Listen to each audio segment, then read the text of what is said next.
Joining me right now is Tennessee Senator Marsha Blackburn herself to talk more about this. Senator, thanks very much for being here and for your leadership on all of this. Tell us what's going on. Yes, what we do know, Maria, is that UNRWA has graduated more than 100 terrorists from their schools. We know that they have hired Hamas-affiliated individuals and that they have used some of their facilities in schools to store weapons and ammunition. We also know that Hamas, over the last decade, has stolen thousands of dollars worth of aid and food and fuel and medical supplies from UNRWA, and they have used it for their own purposes. So let's get to the bottom of this, and I think our UN ambassador should get to the bottom of this. There should be an investigation of what UNRWA is doing with U.S. taxpayer dollars before we send them one penny. And we know that President Trump had stopped our money from going to UNRWA because of their practices.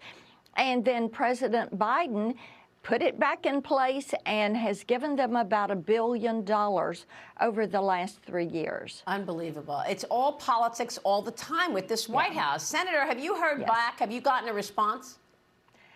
We have not, and we look forward to getting a response, and we look forward to the report of their investigation as to what happened. Is this a current or former employee? Is it true or not? Is UNRWA still hiring individuals that are affiliated with Hamas? Wow. And these are questions that people want to know. Of course. You also wrote a letter to Commerce Secretary Gina Raimondo seeking answers on the administration's decision to remove China's Institute for Forensic Sciences from the department's entity list. We've talked a lot about this entity list on this program. President Biden discussed this with Xi Jinping last month, hoping that China would halt or help to curb the fentanyl coming into the country.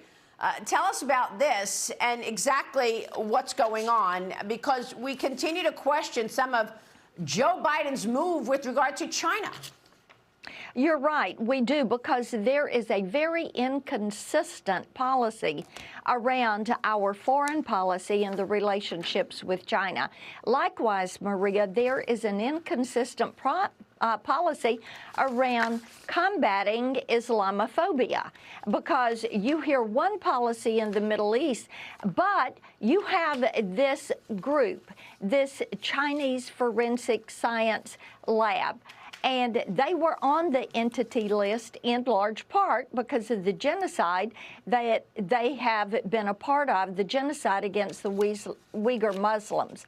So we want to know why they've been removed, why they are not on the entity list, where they have been, and there should be a prohibition around U.S. organizations and companies being in affiliation with this forensic science lab. Well, I mean, it's the same approach to all of these Chinese companies that are tied to the CCP that are still in indexes and ETFs and even part of the thrift fund, where American investors are buying these companies unwittingly, really funding the expansion of the CCP, our #1 adversary. Again, the Biden administration comes into office, first thing they do is cancel the China initiative. Is this all because Joe Biden has accepted money from China?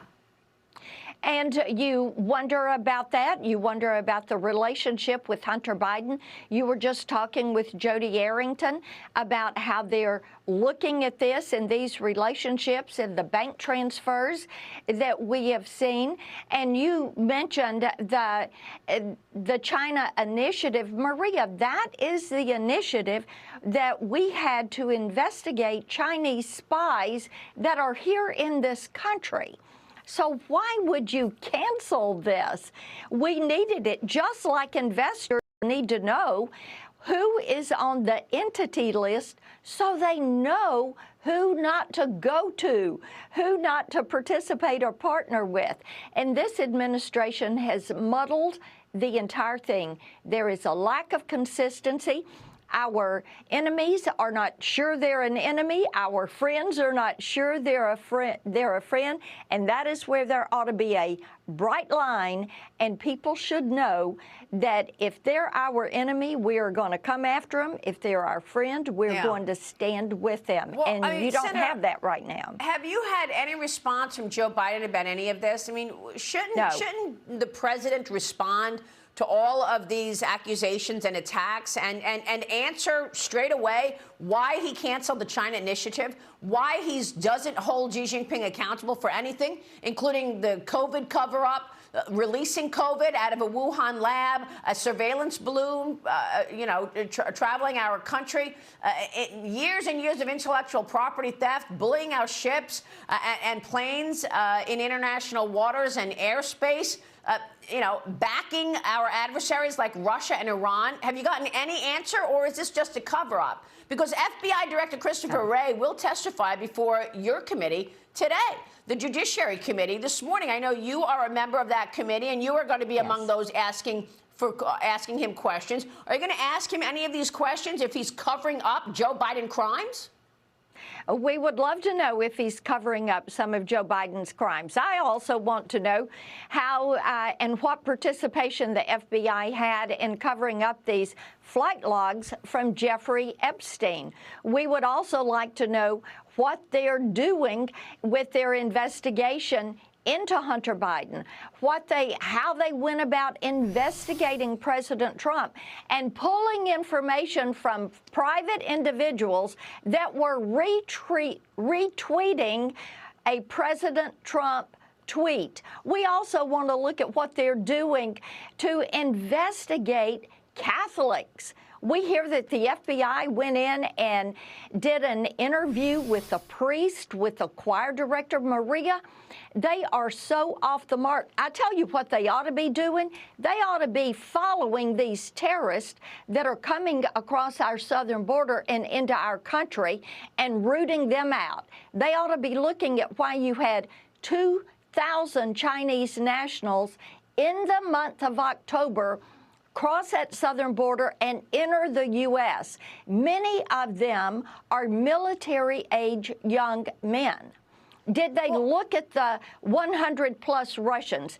Are they going after the 35 Pakistanis, the 30 Iranians, all that came in 1 month, October? Yeah. Where is their focus? Well, what's the answer to any of this, Senator? With all due respect, we ask these questions every single day.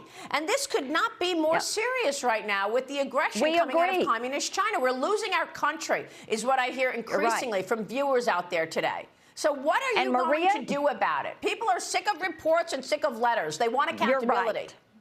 That's right. And that's why we continue to probe and to ask these questions. It's why Republicans are saying you are not going to get a supplemental unless you secure our border.